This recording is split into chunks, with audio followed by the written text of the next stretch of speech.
اعوذ باللہ من الشیطان الرجیم بسم اللہ الرحمن الرحیم صلی اللہ علی نبی الامی وآلہ صلی اللہ علیہ وسلم صلاۃ و سلام علیک یا رسول اللہ قلت حیلتی انت وسیلتی ادرکنی یا سیدی یا رسول اللہ صلی اللہ علیہ وآلہ وسلم۔ درود ثلاثہ میں نے پڑھا، آپ نے سنا، اللہ تعالیٰ میں پڑھنے سننے کی توفیق دے اور اس کی فضل و برکات سے نوازے۔ آپ دیکھ رہے ہیں میرے یوٹیوب چینل اور میں ہوں آپ کا میزبان ملک شکیل احمد آوان۔ میری آپ سے درخواست ہوتی ہے کہ اگر آپ میرے چینل پہ نئے ہیں تو سبسکرائب کر لیں اور میری ویڈیوز کو لائک اور شیئر کیا کریں تاکہ میری حوصلہ افزائی ہو سکے۔ یہ آپ کی مہربانی ہے۔ ویسے تو ہم پاکستان میں بہت سارے کھیل دیکھ رہے ہیں۔ ہمارے ملک میں کرکٹ کھیلی جاتی ہے، ہاکی کھیلی جاتی ہے۔ ہاکی ہمارا قومی کھیل ہے لیکن ختم ہو گیا ہوا ہے۔ ہم بہت سارے کھیل دیکھتے ہیں، لوگ کھیل رہے ہیں، لیکن آج کل ایک کھیل چل رہا ہے سیاست، اور وہ سیاست پھر اڈیالہ پھر وہ کیا کہتے ہیں لانگ مارچ اور بڑے کھیل بن رہے ہیں، اور سارے کھیل گھوم رہے ہیں کرسی کے گرد۔ وہ کرسی چاہے وزارت اعلیٰ کی ہے، چاہے وزارت عظمیٰ کی ہے، اور چاہے وہ اڈیالہ جیل میں پڑی ہوئی کرسی ہے، ہمارا کھیل جاری ہے اور ہماری عوام کے لیے کچھ نہیں ہو رہا۔ اب مذاکرات کا یہ جو موجودہ خبر بنی ہوئی ہے، ہر جگہ پہ آپ دیکھیں سوشل میڈیا بھرا ہوا ہے، ٹی وی پہ دیکھیں وہاں پہ پروگرام ہو رہے ہیں کہ جی مذاکرات ایسے ہو گئے، جو مذاکرات ہو رہے ہیں، کبھی ایسا کیسے کہتے ہیں ایسا نہیں ہوگا، کبھی کچھ۔ عمر ایوب سے کہتے ہیں کہ مذاکرات کی کامیابی کے لیے اداروں کی غیر موجودگی میں عمران خان سے ملاقات کا ان کا مطالبہ ہے۔ مان لیتے ہیں، اچھی بات ہے۔ اب مذاکرات کے لیے بھی ایک عجیب گیم چل رہی ہے۔ کہیں کوئی کہتا ہے کہ جی بیک ڈور رابطے ہیں، کہیں کچھ ہوتا ہے، کہیں کہتے ہیں جی رات 11 بجے دروازے کھل گئے، کہیں کہتے ہیں صبح 7 بجے کھل گئے۔ کوئی کہتا ہے ہم جو قیدی ہے عمران خان جو ہے اس کا وہ روٹی پانی بند کر دیں گے، اس کا ہیٹر ہٹا دیں گے، اس کی بتی بند کر دیں گے۔ بہت ساری باتیں چل رہی ہیں جن کا عوام کی زندگیوں سے کوئی تعلق نہیں ہے۔ عوام جو ہے وہ تو چاہتی ہے امن، وہ چاہتی ہے روٹی، وہ چاہتی ہے تعلیم، وہ چاہتی ہے صحت، لیکن یہاں پہ صرف کھیلا جا رہا ہے کرسی کا کھیل، اور اس کرسی کے کھیل میں بھی سارے آپس میں متفق نہیں ہیں۔ اب میں نے جیسے کہا کہ عمر ایوب جو ہے وہ کہتے ہیں کہ مذاکرات کی کامیابی کے لیے اداروں کی غیر موجودگی میں عمران خان سے ملاقات کی جانی ضروری ہے۔ اب انہی کے جو حکومت ہے، اب ان کے اگر ہم سنیں، ان کے جو بیانات ہیں ان کو دیکھیں تو عمران خان کے حالیہ ٹویٹس کے بعد حکومت پی ٹی آئی کے مذاکرات لا حاصل ہیں، یہ فرما رہے ہیں خواجہ آصف صاحب۔ خواجہ آصف صاحب کہتے ہیں کہ عمران خان کے حالیہ ٹویٹس کے بعد حکومت پی ٹی آئی کے مذاکرات لا حاصل ہیں، یعنی کہ ان کا فائدہ کونی ہے جو ٹویٹس ہو رہے ہیں۔ وہ کہتے ہیں کہ پی ٹی آئی کے رہنما تو امریکہ کی نئی انتظامیہ سے این آر او مانگ رہے ہیں، 190 ملین پاؤنڈ کیس کا فیصلہ جلد آ جانا چاہیے، امید ہے کہ یہ جلد آ جائے گا۔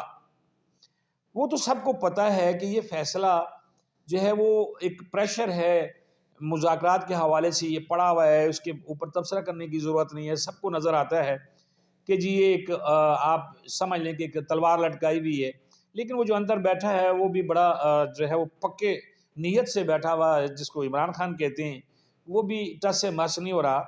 اب اسی حکومت کے ایک اور وزیر ہیں، ان کا تعلق جو ہے وہ مطلب ساری باتوں ان سے ہے کہ وہ ترجمان ہے حکومت کے، وزیر اطلاعات ہیں۔ وہ کہتے ہیں، اب دیکھیں، وہ کہتے ہیں کہ عمران خان کے خواجہ آصف صاحب جو ہے وہ کہتے ہیں عمران خان کی حالیہ ٹویٹس کے بعد پی ٹی آئی کے مذاکرات لا حاصل ہے، یعنی کہ وہ سمجھتے ہیں کہ یہ فضول کام۔ اب پی ٹی آئی سے مذاکرات کا عمل مثبت سمت میں جا رہا ہے، عطا اللہ تارڑ صاحب فرماتے ہیں، یعنی کہ آپس میں بیانات نہیں ملتے، وہ لا حاصل کہتے ہیں، یہ مثبت کہتے ہیں کہ جا رہے ہیں۔ اب بندہ کس کے بارے میں یہ سوچے کہ حکومت کے جو خود وزراء مشرا ہیں وہ بھی متفق نہیں ہیں کہ کیا ہو رہا ہے۔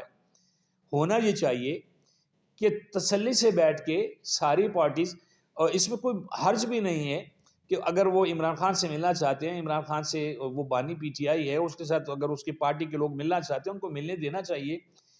فیئر طریقہ کار تو یہی ہے کہ سب کو آزادی ہو بات کرنے کی، کہنے کی، سننے کی، سب میں صلاحیت ہو، لیکن ہمارے ہاں ایسا نہیں ہے۔ ہمارے ہاں پوائنٹ سکورنگ کا کام چل رہا ہے، بیان بازی کا کام چل رہا ہے کہ کون اچھا بیان داغتا ہے، کون جو ہے اس بیان کو پکڑ کے پھر آگے بیانیاں بناتا ہے۔ قوم کو لگایا ہوا ہے بیانیے کے پیچھے، اور قوم کے بارے میں کچھ نہیں سوچا جا رہا کہ قوم کے ساتھ ہو کیا رہا ہے، کتنی مہنگائی ہے، کتنے لوگ بھوکے سوتے ہیں، شرح جو ہے وہ کتنی غربت کی بڑھتی جا رہی ہے۔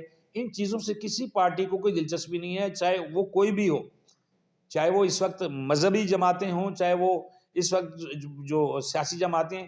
ہر بندہ اپادھاپی کے چکر میں پڑا ہوا ہے، ہر پارٹی اپادھاپی کے چکر میں پڑی ہوئی ہے۔ عوام کے لیے کسی کا کچھ نہیں ہے۔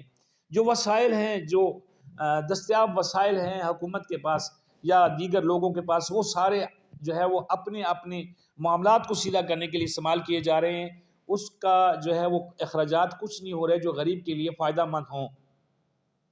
جیسے مختلف جگہوں پہ مختلف منصوبہ جات دیکھنے کو ملتے ہیں موجودہ حکومت کے، ان میں بہت ساری باتیں جو ہیں وہ صرف اور صرف یہ ہے کہ جی ہم اس کی جو ہے وہ نقاب کشائی کر لیں، اس کا جو ہے فیتہ کاٹ لیں، افتتاح کر لیں۔ پتہ لگ رہا ہے کہ حکومت جو ہے وہ ہل جل رہی ہے۔ اب دیکھیں یو اے ای نے $2 ارب جو ہے ہمارے رول اوور کر دیے۔ وزیر اعظم صاحب کہہ رہے ہیں یار ہم اتنے اچھے ہوں، آپ اتنے اچھے منصوبہ ساز ہوں، ہمارے حکمران اتنے اچھے منصوبہ ساز ہوں، یہ کون سی خوشخبری سنا رہے ہیں؟ پڑھا تو وہ جو $2 ارب ہیں وہ دینے تو ہیں، چاہے وہ آج دے دیں، چاہے سال بعد دے دیں، 10 سال بعد دینے ہیں، تو کیوں نہ کوئی ایسا منصوبہ بنایا جائے بجائے اس کے کہ یہ خوشخبری سنائی جائے کہ بھائیو تہاڈا قرضہ جڑا نا اگے اسی کراتا کچھ 6 مہینے سا نکل جائے گا۔ ہونا تو یہ چاہیے کہ بھائی ہم نے آپ کا قرضہ اتار دیا ہے، چوتھا حصہ اتار دیا خوشخبری دیں، آدھا اتار دیا خوشخبری دیں۔ یہ خوشخبریاں کس چیز کی ہیں کہ یہ ہماری ہم بڑے مضبوط اور مستحکم جو معیشت کے ساتھ چل رہے ہیں، جو ساری کی ساری ادھار پہ ہے، جو مانگے تانگے پہ ہے، اس کا کوئی فائدہ نہیں ہے، ایسی خوشخبریوں کو کوئی فائدہ نہیں ہے۔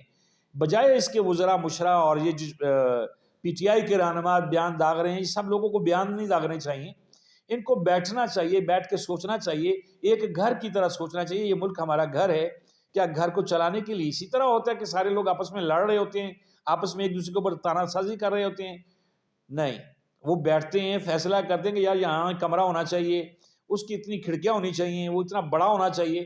اس طرح کے جیسے آپ اپنے گھر کے لیے، اپنے خاندان کے لیے باتیں کرتے ہیں، اس ملک کے لیے، اس ملک کے عوام کے لیے ایسے اگر آپ فیصلے کریں گے تو شاید آنے والے وقت میں عوام سکھ کا سانس لے سکے۔